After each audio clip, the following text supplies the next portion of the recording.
name is Pascal Gibbon, and I am delighted to welcome you to the Everyday Life Balance Show, the podcast for men and women who want to create more balance and harmony in their life on a mental, physical, and spiritual level.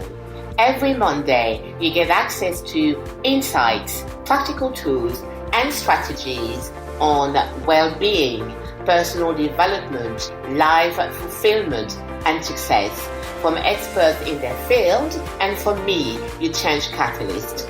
It is my mission to guide you to happiness and help you find greater joy, inner peace, and balance. This is an invitation to you, the listener, to transform your life one step at a time. Hello, I'm Pascal Gibbon, your host and guide on our journey to freedom this year. Welcome to episode 382 of the Everyday Life Balance Show, where we cultivate outstanding balance and harmony in every aspect of our lives. This week's main topic is empowerment, which leads to the question, how significant is empowerment? It's very significant because empowerment can help us solve many issues, such as self-doubt, lack of confidence, anxiety, and fear. Indeed, empowerment lets us know that we can respond to life's challenges with a sense of resilience and make decisions without hesitation. In episode 377, Unlock Freedom Through Self-Awareness, I mentioned the significance of self-awareness in the equation. I affirmed, self-awareness is not just a practice, it's a source of empowerment. It's a magical tool that connects you to life's mysteries and leads you to mastery, offering the clarity and control to revolutionize your life from within. This understanding is the foundation of empowerment, a revelation that can truly transform your perspective and lead to significant personal growth. Understanding your emotions, triggers, and thought patterns can help you make conscious and wise choices. The more you know yourself, the more quickly you can navigate your challenges. How well do you know yourself? Do you know what makes you feel disempowered? Is it the way you view yourself, your lack of confidence, your shyness, what you listen to, or other people's opinions of you, etc.? The question is, what are the ways you can grow in self-awareness? Firstly, one of the most powerful ways to cultivate self-awareness is to become a better observer. Observe your inner world by paying attention to your thoughts, emotions, and reactions in different situations. Ask yourself, what triggered this feeling? How does my body respond to stress, joy, or uncertainty?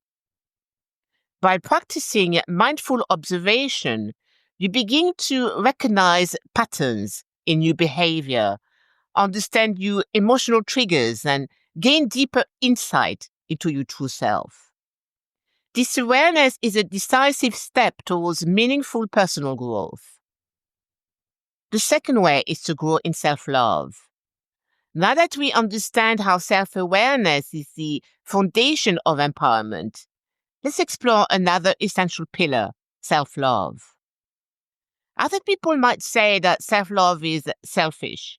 However, self-loathing, long-term, becomes a concern with devastating consequences, such as anxiety and distress. On the other hand, self-love is the cornerstone of empowerment. When you love yourself, you embrace who you are, honor your needs, respect your emotions, and pursue what brings you joy.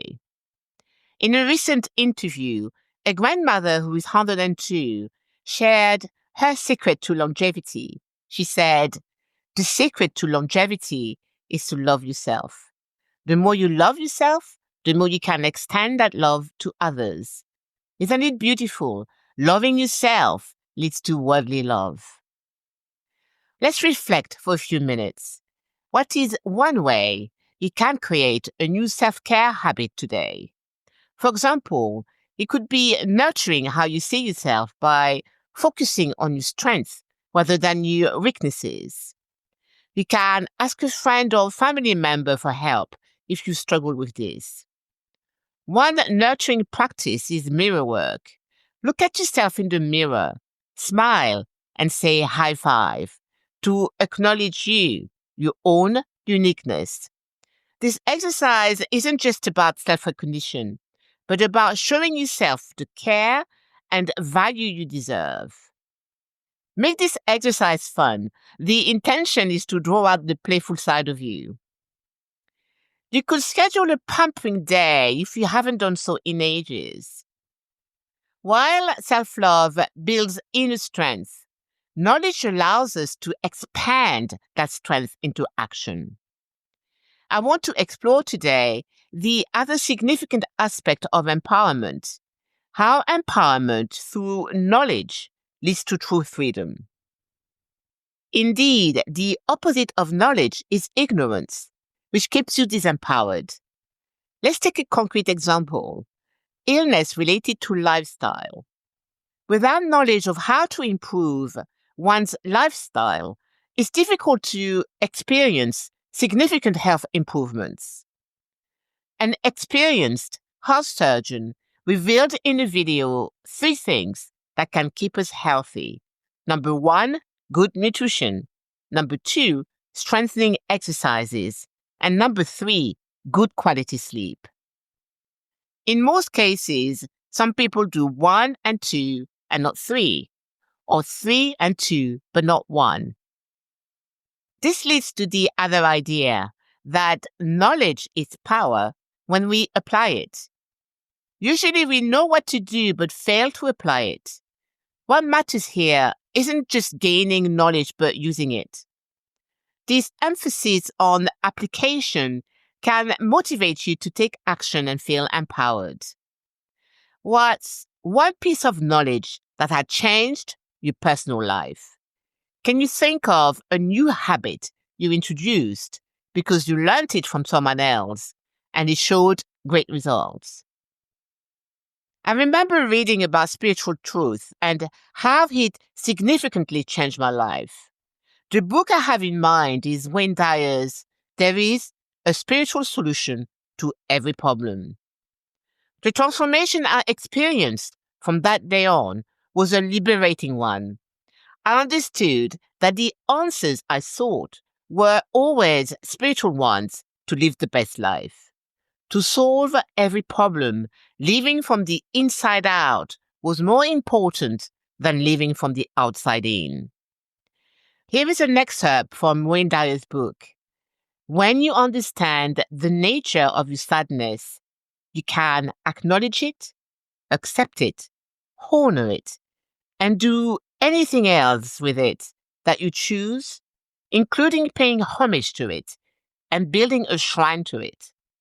But in the end, when you want to dissolve it, bringing the faster, higher energy of joy, and you can give it a big, wet kiss goodbye as it floats out of your life. Sadness simply cannot survive simultaneously with the energy of joy. Why?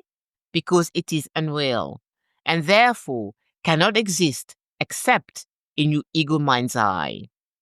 God's love is real.